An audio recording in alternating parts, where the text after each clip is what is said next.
સુરતના મગોબ અને મીઠી ખાડી વિસ્તારના પૂર પીડિત દ્વારા યોજનારી રેલીને ગોડાદરા પોલીસની મંજૂરી મળી નથી। જન આંદોલનના ભાગરૂપે યોજનારી રેલીના સ્થળે પોલીસ બંદોબસ્ત ગોઠવી દેવામાં આવ્યો છે। હવે પૂર પીડિતોના 10 થી 15 પ્રતિનિધિઓ જિલ્લા કલેક્ટરની સીધી રજૂઆત કરશે। સુરતમાં ખાડી પૂરથી પ્રભાવિત મગોબ અને મીઠી ખાડી વિસ્તારના લોકો દ્વારા પોતાની માંગણીઓને લઈને રેલીનું આયોજન કરવામાં આવ્યું। જોકે મોડી રાત્રે ગોડાદરા પોલીસ સ્ટેશન દ્વારા રેલીની મંજૂરી આપવામાં આવી ન હોવાનું સ્થાનિકોએ જણાવ્યું છે।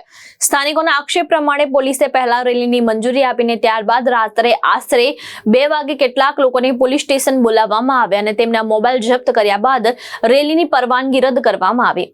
પોલીસ દ્વારા ઘણું દબાણ હોવાનું જણાવવામાં આવ્યું હોવાનો દાવો પણ સ્થાનિકોએ કર્યો છે। રેલી ન નીકળે તે માટે આયોજનના સ્થળે પોલીસ બંદોબસ્ત ગોઠવી દેવામાં આવ્યો છે। હવે ખાડીપુર પીડિતોના 10 થી 15 પ્રતિનિધિઓ જિલ્લા કલેક્ટરને મળીને પોતાની સમસ્યા અને માંગણીઓ અંગે રજૂઆત કરશે। સમગ્ર મામલે પોલીસ તંત્રની સત્તાવાર પ્રતિક્રિયા સામે આવી નથી। અમે જિલ્લા સ્ટેશનમાં આવેલા છીએ અને કલેક્ટર સાહેબને આવેદનપત્ર આપવા આવેલા છીએ અને અમે આવેદનપત્ર આપી દીધું સાહેબને અને સાહેબે અમને રિસ્પોન્સ આપેલો છે કે ભાઈ 15 દિવસમાં તમને જે છે જણાવીશું।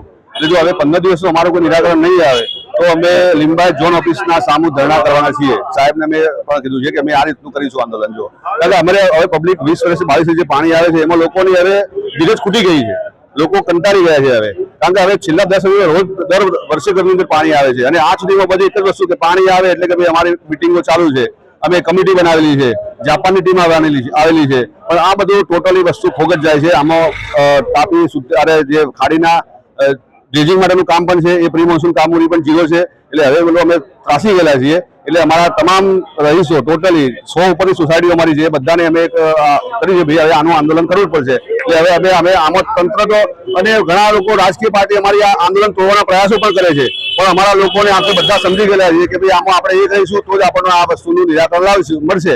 એટલે હવે કોઈ પણ વસ્તુ થાય પણ અમારું આંદોલન જ્યાં સુધી આ વસ્તુનું નિરાકરણ।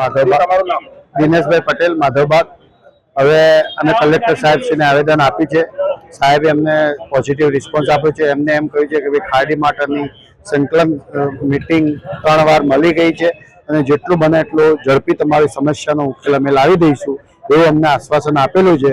જો આનો કંઈક કામ આગળ કાર્યવાહી નહીં થાય તો અમે આના લગતા જે બી આગળના કાર્યક્રમો છે એ અમે સરકાર સમક્ષ રજૂ કરશું। ભાવેશ ઉપાધ્યાય, દ્રષ્ટિકોણ ન્યૂઝ, સુરત।